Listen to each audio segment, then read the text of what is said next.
Hello everyone, welcome to my channel Mishra ji की लड़की। इस वीडियो में हम देखेंगे how I shortlisted my German university. मैंने माई जर्मन यूनिवर्सिटी का यूज़ किया था और ट्रस्ट मी, इससे सिर्फ 5 मिनट्स में मेरी शॉर्ट लिस्टिंग हो गई थी और बहुत इजी था इसको यूज़ करना। मैंने मास्टर्स सेलेक्ट किया बिकॉज मैं मास्टर्स के लिए अप्लाई कर रही हूँ। अगर आप बैचलर के लिए अप्लाई कर रहे हैं तो आप बैचलर्स सेलेक्ट करना। मेरा जो बैचलर्स था वो इलेक्ट्रिकल एंड इलेक्ट्रॉनिक्स इंजीनियरिंग में था, तो मैंने उससे रिलेटेड मेरे सब्जेक्ट चूज़ किए और उसके बाद बाकी के कोर्सेज़ मैं उससे रिलेटेड ही देखूंगी मास्टर्स में। तो चलिए देखते हैं। ओके, बाकी की स्पेसिफिकेशन डाल देते हैं, जैसे विंटर सेमेस्टर और रिक्वायरमेंट्स आइल्स, क्योंकि मेरे पास वही एग्ज़ाम दिया था तो वही है। और उसके बाद फाइनेंसेस में हम ट्यूशन फ़ीस 0 रखेंगे। इसके अलावा प्रोग्राम का जो फ़ीचर है उसका जो लैंग्वेज है वो इंग्लिश रखेंगे। ओके, तो मेरे पास काफ़ी सारे ऑप्शंस आ गए हैं स्क्रीन पे। उसके बाद अब मैं पर्टिकुलर यूनिवर्सिटीज़ अपना सब्जेक्ट ढूंढूंगी कि मुझे कौन सी यूनिवर्सिटी और कौन सा सब्जेक्ट मुझे पढ़ना है। और अगर अभी तक आप इस वीडियो को देख रहे हैं तो इस वीडियो को एक लाइक ज़रूर कीजिएगा और मेरे चैनल को सब्सक्राइब कीजिएगा, मुझे बहुत अच्छा लगेगा। काफ़ी सारी चीज़ें इसमें ऑलरेडी मेंशन्ड है, like duration of the course, tuition fees कितनी है, ये सारी चीज़ें हैं। उसके बाद इन सारे डेटा को देखते हुए मैंने अपने लिए एक एक्सेल शीट बनाई थी। एक्सेल शीट बनाना बहुत इम्पॉर्टेंट है, मतलब वो खुद के लिए इम्पॉर्टेंट है बिकॉज अपडेटेड रहना बहुत ईजी रहता है।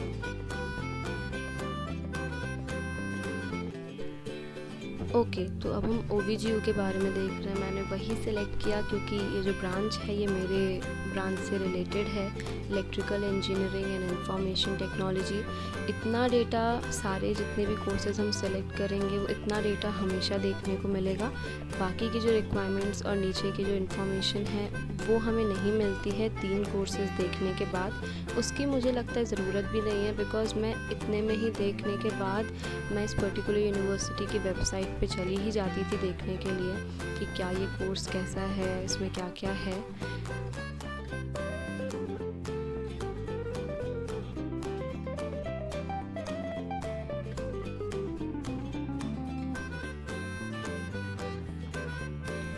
ये सारे ही इन्फॉर्मेशन से मैंने अपने लिए एक एक्सेल शीट प्रिपेयर की थी, वो मैं आपको वीडियो के लास्ट में दिखाऊंगी। मेरी खुद की समर इनटेक की एक्सेल शीट है, तो अगर आप समर इनटेक में अप्लाई कर रहे हैं और इलेक्ट्रिकल्स एंड इलेक्ट्रॉनिक्स इंजीनियरिंग के बैकग्राउंड के हैं तो आप भी उन यूनिवर्सिटीज़ में अप्लाई कर सकते हैं।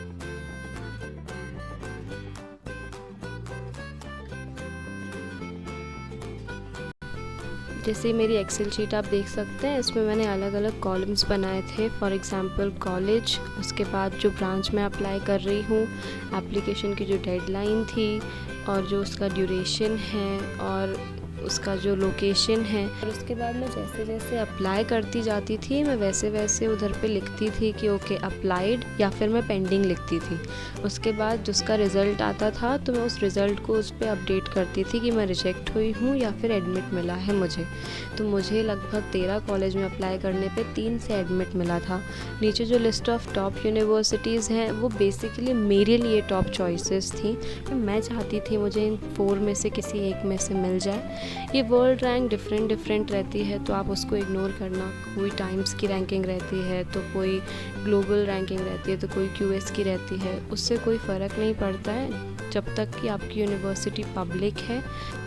सिर्फ यही 4 यूनिवर्सिटीज़ थी जिसमें आइल्स की 7 रिक्वायरमेंट थी, इसलिए मैंने इसे अलग से मेंशन किया था। बाकी सब यूनिवर्सिटीज़ में 6 या 6.5 ही रिक्वायरमेंट थी। तो दैट्स इट। इस तरीके से मैंने अपडेटेड रहने के लिए एक्सेल शीट प्रिपेयर की थी और आप भी इस तरीके से शॉर्ट लिस्टिंग कर सकते हैं।